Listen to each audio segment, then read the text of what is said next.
Hello and welcome to Earth911's Sustainability in Your Ear, the podcast conversation with a changemaker working to accelerate the transition to a sustainable carbon neutral society. I'm your host, Mitch Ratcliffe. Mike Werner, lead for the circular economy at Google, joins us today to discuss the tech giant's sustainability commitments and efforts to create a circular approach to its products and other assets. Google is, and I quote, constantly looking for new ways to build projects, design out waste and pollution, and keep materials and resources in use for as long as possible. We're committed to maximizing our reuse of finite resources across our operations, products, and supply chains while empowering others to do the same, unquote. There's a lot to unpack in that statement, and we'll try to do more than scratch the surface today. But before we bring Mike on, here are a few of Google's accomplishments to date. In 2007, Google achieved carbon neutrality using carbon offsets in its operations, which means that anytime you use Google to Google something, the search itself is carbon neutral. In 2017, Google had matched its entire annual electricity consumption with renewable energy credits, offsetting its use of fossil fuel-based electricity across all of its operations. Their 2030 goal is to achieve carbon-free operations, including for all of its supplier relationships and consumer electronics, such as the Pixel phone and Nest thermostat. Google currently diverts 78% of its data center waste and 64% of its office waste from landfills and refurbishes 27% of the server components for use in its new server configurations. Google has also invested $3.3 billion in renewable energy projects to support its operations, which will eliminate the need for use of offsets in the future. And the company has built over 18 million square feet of LEED-certified office space and provides 4,000 EV charging stations at its North American operations. There's a lot to unpack, as I said, and its progress on all of these stated goals are published in its 2022 sustainability report. You can learn more about Google's sustainability and circular economy programs at sustainability.google.com. Welcome to the show, Mike. How are you doing today? Mitch, I'm doing wonderful. It is cold and rainy in California today, but we need the water. It is a pleasure and honor to be here with you on the podcast. Thanks for having me. Thank you for joining us, and I'm glad you're getting some water. Unfortunately, it's snowing here in the Seattle area, so I don't necessarily share your passion for this form of water. But so I want to start off by asking, why is Google so dedicated to sustainability? Were Larry Page and Sergey Brin committed to sustainability when they started the company? I don't remember them talking about it. And if not, what was the catalyst for all of this activity? Yes, great question. The sustainability has been core to our founding, with Larry and Sergey both being really passionate about it, perhaps quietly so. And while I was not at the company in 1998, I've heard lots of stories of their involvement in sustainability and passion for sustainability. And today they continue to quietly fund sustainability through their own foundations. Mm-hmm. I think one of the most memorable stories for me is hearing folks recount Larry walking around the office with a device to measure indoor air quality. And you might remember that this is around the time of sick building syndrome and the beginnings of the LEED rating system, for buildings in the mid 90s or so. So, Google then became the first major company to be carbon neutral in 2007 as a tangible action toward climate change. And there were many other efforts that we undertook across the business, including the built environment, and it's snowballed since then. I wish I could tell you the exact catalyst, but again, there aren't that many people at the company who were around at the founding today. Well, another facet of that is, how did they introduce you to these priorities when you joined? Because this is really one of the critical challenges for any company, is to get people aligned with these goals. What did they tell you about this? Yeah, well, I first learned about sustainability when I joined in 2017 as a new Googler in our new employee orientation. And so I heard a lot about things that were happening in our data centers with renewable energy and our workplaces, LEED certified spaces and waste. But I also came in at a time where I was hired to build environmental programs in our consumer hardware division, which was barely 1 year old and part of a pivotal shift that Google took to taking more a strategy of more vertical integration around design and manufacture of hardware. That creates a lot of interesting opportunities in terms of optimization because you're in control of every step. Let's talk about the definition of operational carbon neutrality. You are offsetting all of the impacts of a search right now, but you have goals of being 100% carbon free by 2030. What will that mean? Well, whether someone's using Google at home or as part of an organization running Google Cloud or Google Workspace, all products in our cloud are carbon neutral.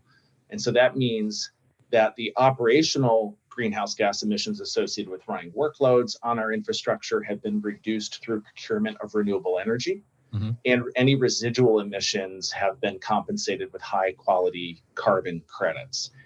And to achieve this, we have a pretty straightforward 3-part strategy to neutralize the operational carbon footprint. First is reduce energy consumption by maximizing efficiency. So the greenest electricity is the electricity you don't use.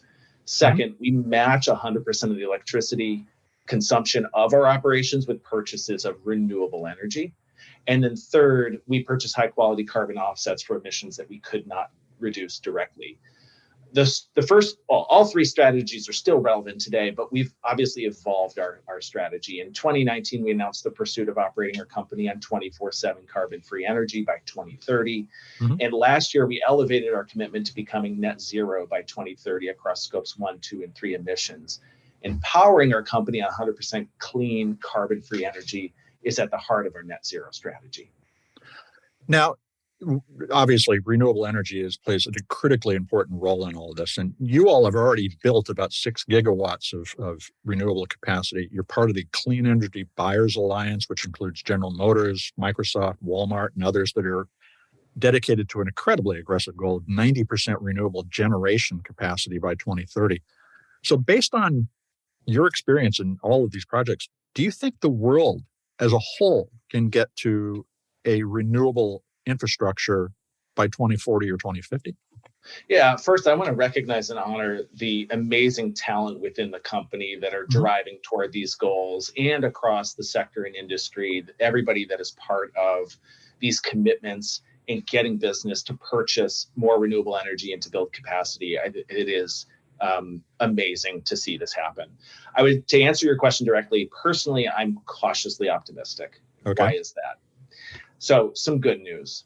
This year, we've seen major steps forward on climate policy in the US, Europe, and other regions. And I and many of us at Google are excited about the potential of new policy measures and corporate commitments, as I had mentioned, that will help us reach historic emissions reductions over the next decade.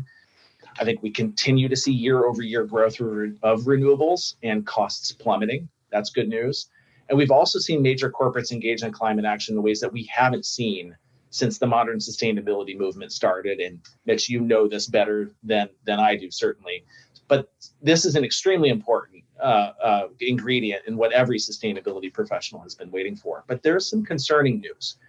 WRI published their State of Climate Action 2022 report, and that summarized just how far off we are globally from achieving the Paris Agreement. In fact, 0 of 40 indicators of action needed by 2030 and 2050 are on track to deliver the systems-wide transformations across things like power, buildings, industry, transport, food, agriculture, and so on. Second, nature loss is at unprecedented levels, and every ecosystem, every indicator species, every biome is impacted, and many are at critically low levels. And we need nature to achieve a net zero future because nature sequesters carbon. And it provides a whole host of amazing other benefits, creating oxygen, fixing nitrogen, creating microclimates, stabilizing regions, and so on. And there's so much work needed to address nature and biodiversity loss, and it directly impacts our ability to achieve net zero globally. Third, if I may add one more, which I think is really important, is that the green energy transition is a metals transition. Mm-hmm. So being bullish on renewable energy means being bullish on mining, and that comes with a whole host of other concerns. The IEA has reported that we need 600% more critical minerals in the economy by 2040 to meet the commitments under the Paris Agreement by 2050. And this is going to create a lot of pain in the short term and potentially long term, price and supply shock issues, because demand is set to outstrip supply in the next 3 to 4 years for copper, lithium, cobalt, among others. So one of the things that Google is uniquely placed to do as the organizer of the world's information is to help everybody see into these things that we have long described as externalities, stuff that doesn't matter. But it turns out it matters a lot. Can you work with your customers, corporate customers in particular, to begin to help them understand their total environmental impact the way that you've begun to, and also potentially monetize their progress? Yes, and we are starting that and have lots of investments in this place, in this area, in this space in particular. Many of the world's biggest brands are working with us to operate more sustainably. And so, for example, through Google Cloud, we have been helping customers minimize environmental impact. So this summer, we started sharing our 24/7 carbon-free energy insights with our cloud customers through a new pilot program. We've announced the latest version of our Carbon Sense suite to help Google Cloud customers accurately report the carbon emissions associated with their cloud usage and storage. We are engaging our users with eco-friendly routing in Google Maps, so you can choose a route that's optimized for lower fuel consumption to save both money and carbon emissions. We have Earth Engine and Global Forest Watch. Lots of examples of where we are using the power of tools and technology to help people make better decisions, whether you're a policymaker or you're a brand customer that is trying to make your supply chain better or your business more sustainable. How much can the technology industry reduce its energy requirements? Is it important that we continue or accelerate that rate of efficiency improvement in order to achieve the goals that you're talking about? When you start thinking about the efficient material efficiency and use phase efficiency, we're clearly trying to drive higher use phase efficiency, whether it is powering our data centers or a consumer electronic device in the hands of our users. There's been a significant amount of work to try to dematerialize everything from packaging to the amount of raw materials going into our devices, and that those are critical levers, not just because of sustainability, but it's also good business. Maybe there's something there that we might explore a little bit deeper, but I'm struggling. Well, let's talk about the reuse of materials, particularly Sure. recycling. And in fact, Google and Earth911 do a little bit of work together. You hit our database to answer questions for people, so we think about this a lot. Capturing more of the material that you have produced in the past, phones, thermostats, but a wide variety of things. Are you making investments to create a truly closed circular economy in your own materials in order to achieve that kind of efficiency?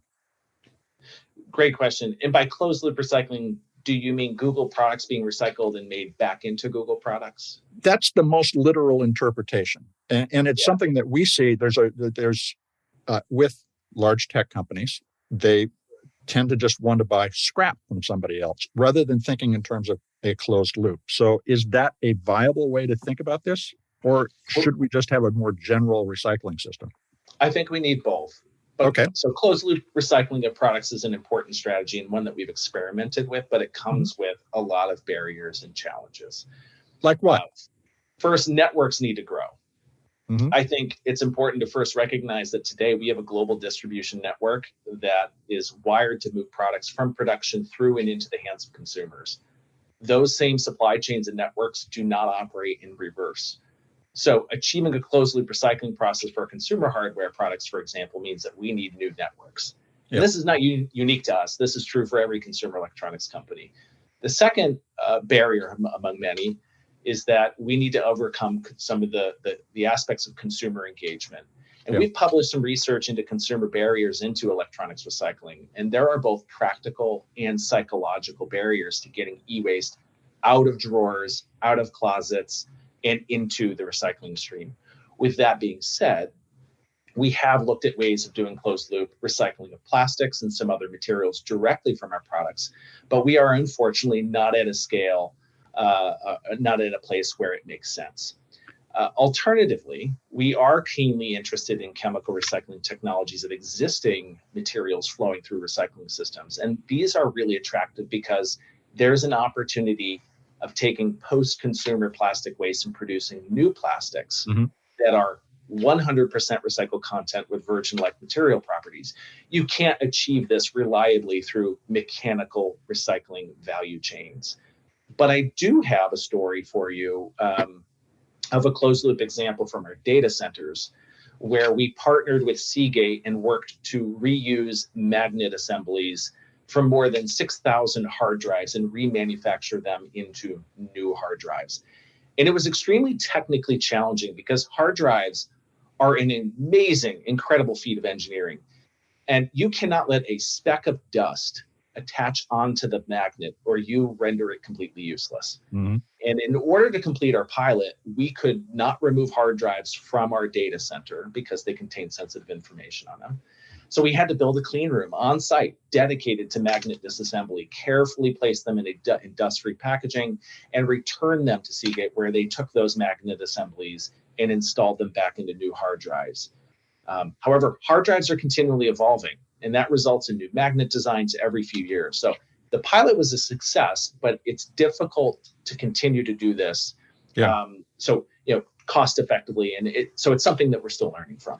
But based on that learning, though, do you see an opportunity in, for instance, greater standardization of componentry, which is why the industry grew in the first place? Is that you could take a PCI card and plug it in here. There were things called SCSI cards back then. We grew up using standardized stuff and evolving that. It suggests that we need very specialized closed loops in the long run in order to address these more complicated technologies. But can Google and all the large companies you're partnering with agree on using standard materials so that they are more easily recyclable? That's a really great question, and something that I could speculate on. For example, There are a lot of common parts that do exist, things like resistors and MOSFETs and other so-called off-the-shelf components that manufacturers use. There's something quite magical to creating a product with an amazing experience that is fully integrated, and that requires a custom solution often. Right. Now, the materials portfolio at hand, things like aluminum and certain types of plastics, et cetera, are not necessarily unique, but the way in which these manufacturers combine them does make parts not interchangeable readily across the whole ecosystem. And I think this is something that we're seeing playing out right now with USB-C and charging ports, and the desire to standardize across Europe, for example, onto USB-C charging. And that's going to be, I think, a really important test case for a really important moment for us to think through standardization. But it doesn't necessarily apply to a lot of other components across the consumer electronics or hyperscale data center hardware portfolio. Fair enough. The thing is that we're talking about an increasingly complex economy that we need to simplify in such a way that we can reuse it. Now, we just happen to have had Gary Cooper Jr., who is the CEO of Repley. He's amazing. And you're on the board there. I just want to call that out so we get that in front of people. He has created a platform for regional circular economies. As you look at what Repley's doing, have you thought about how to plan what Google purchases so that it can be recycled or reused efficiently? And do you look at those things now as having future value that you would have written off before?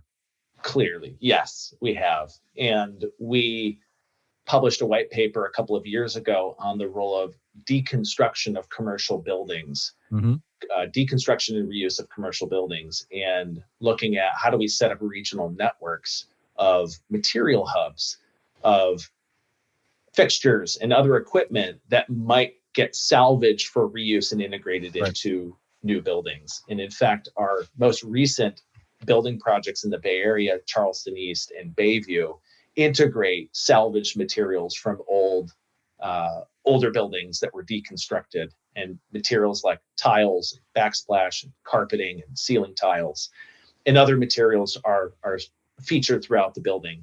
that do capture local material use and then redeployed in a new building. And I think what Gary and his team are doing is incredible, in a beacon of hope of a technology solution for future markets and in other sectors, to capture materials locally, highlight them, make them visible, not just internally as a business, but externally to a lot of other companies, and be able to connect those people in the marketplace to be able to reuse a lot of embodied carbon that already exists in the world, that we do not need to be spending new carbon to be making a lot of new stuff. We ought to be capturing the value of what's already out there. Which implies that we need to better catalog everything that we have. Does Google look at its own assets as a resource rather than just a cost that they're going to throw away at the end of the day? We do. And as I had mentioned, our work with Gary and his team, for example, it is public that we use their platform and are continuing to find ways of recapturing value out of existing resources, no doubt. And as you can appreciate, this is a long-term journey and a marathon, because every company is struggling with what do we have deployed across our building fleet, across our operations, and how do we reuse that, recapture that, and put that back out into the secondary market. And once that information's out there, interesting things can happen. We're going to find out what that might be as we work through history. We'll see. This is a great place to take a quick commercial break. We'll be right back. We're back to continue the conversation with Google's circular economy leader, Mike Werner. So, Mike, you all have invested to create circular economy accelerator programs to help startups solve circular challenges. I'm wondering, how did the program get started? What's involved? And what kinds of key gaps are those programs seeking to fill with successful startups? Yeah, last month we announced our first circular economy accelerator, building on incredible success of two previous accelerators focused on climate change.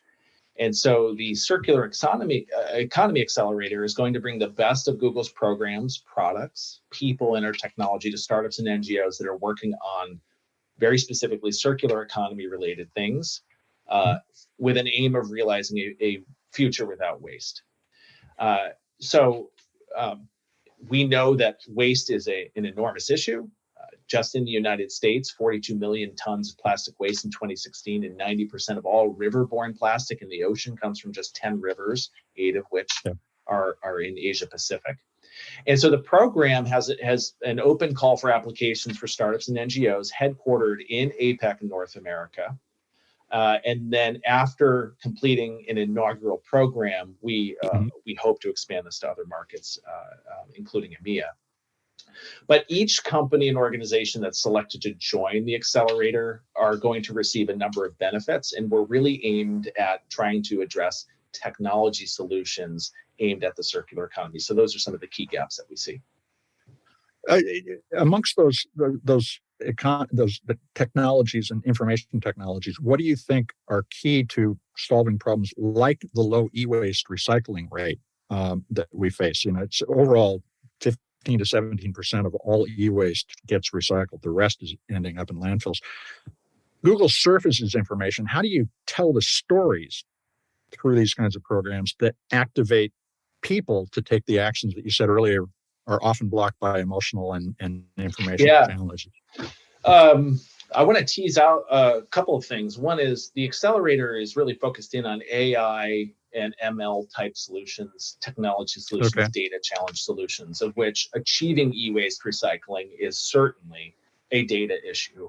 And if we want to take a specific look at how would we increase e-waste recycling rates and the reuse and reprocessing of materials, I think we really need to understand the systems nature of the problem. And you had mentioned some of the recycling features that we have in maps. I think I want to highlight a couple of things because therein lie solutions, technology solutions. First, curbside and drop-off recycling is an inelastic market. And that's because consumers are not active participants in pricing and demand signals of recycled materials. This is just as true for e-waste as it is for PET bottles. So if the spot price for recycled PET goes up 30%, that does not result in a 30% increase in supply flowing into recycling value chains by consumers. Second, there's a vast set of barriers to getting consumers to releasing electronics into the recycling ecosystem. And we published a great paper on this at sustainability.google/reports, where we dove into these drivers surrounding electronics, why electronics are lurking and hibernating in people's homes. And that includes awareness to recycling options in their communities, generally low awareness, compensation expectations. Often we want money or some piece of value, remuneration for participating and giving up our devices.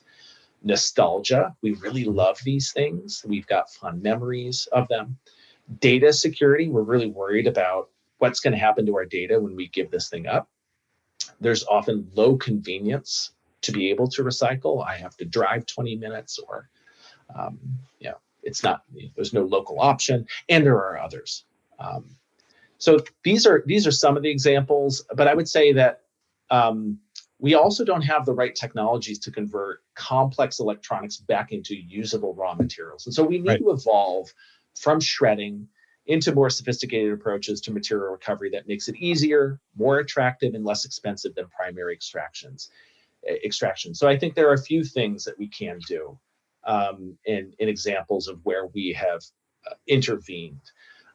Engaging consumers on the circular economy journey in meaningful ways that addresses some of the barrier stack that I mentioned. So you have been involved for a long time in surfacing recycling drop-off locations, and we were able to, you also appreciate the complexities in keeping that data fresh and live and relevant, and you're laughing. Complexities is putting it mildly. Enormously complex. And so we saw an opportunity of integrating recycling attributes into Google Maps, into business profiles. And so this enables businesses to, whether you're Best Buy in the United States or a Home Depot or a regular storefront, you can select drop off and start flagging for users what you accept. And so now you can search for battery recycling near me and get geo-specific relevant results on a billion user platform and be able to participate in the circular economy. So that addresses one of the barriers, right? Low awareness to drop-off options. Here we are. And now we can also tap in more than 250 million local guides, people like you and me, that can go to these locations and in real time, while we're standing at the storefront, update the business profile and suggest an edit. And I think this is a really amazing example and innovation of a technology solution that can better help people engage in not just e-waste recycling, but recycling in a lot of different forms. Now, you mentioned AI and machine learning earlier. Are the accelerators also going to be looking at companies that are doing physical processes like shredding in order to start to use the AI that can separate the waste stream into more valuable individual streams? The next step is to actually process it. Are you also investing in those kinds of companies?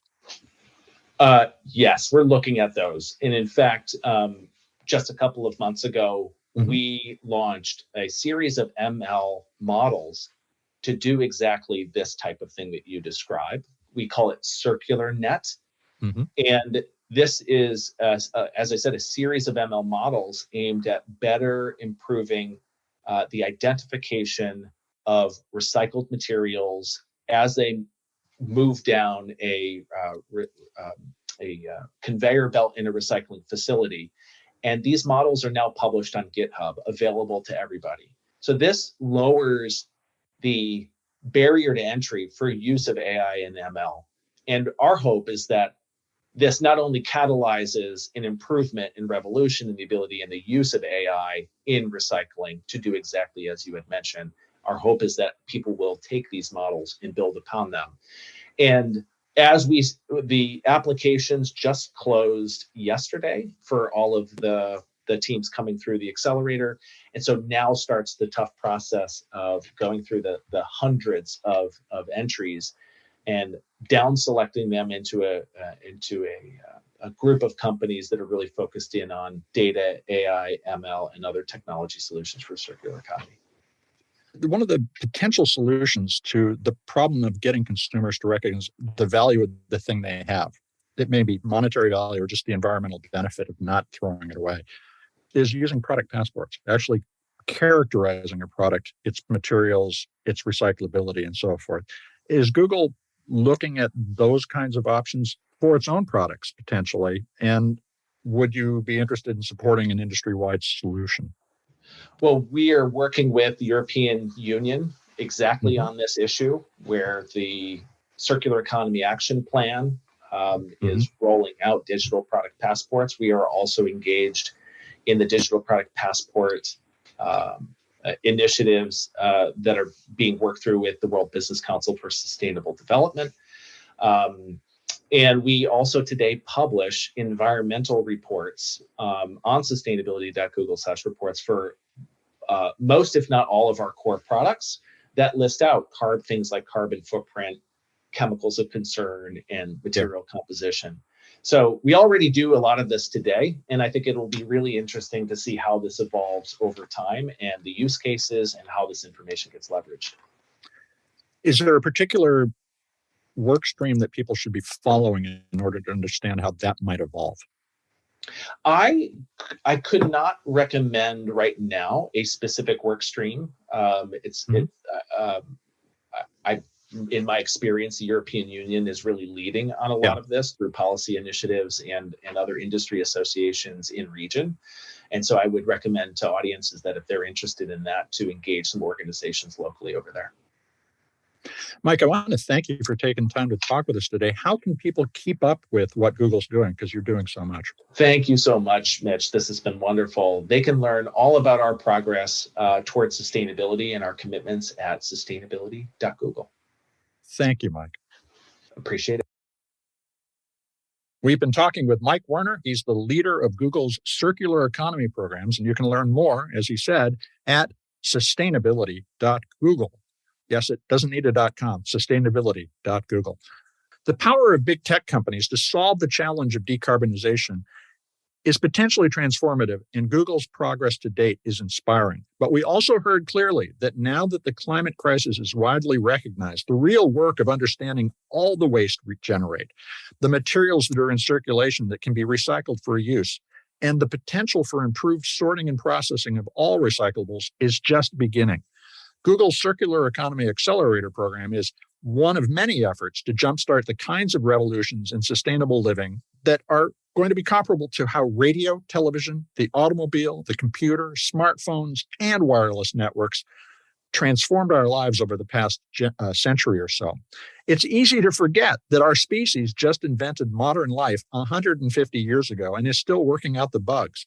The biggest bug, of course, is global warming from the fuels that created our modern world. So the efficiencies and circular networks that Mike described will work surprising and massive changes in life. So stay tuned to what Google's doing. I want to take a moment to humbly ask you to share this show or any of the more than 350 episodes of Sustainability in Your Ear with your friends, family, neighbors, coworkers. Show your boss. Let folks know that you can find us on Apple Podcasts, Spotify, iHeartRadio, Audible, and all the other fine purveyors of podcast goodness that you might use. We appreciate your support, and we appreciate the fact that you all are the amplifiers that get these ideas out there. More ideas means less waste. I'm Mitch Ratcliffe. We'll be back with another innovator interview soon. In the meantime, folks, take care of yourself, take care of one another, and let's all take care of this beautiful planet of ours. Have a green day.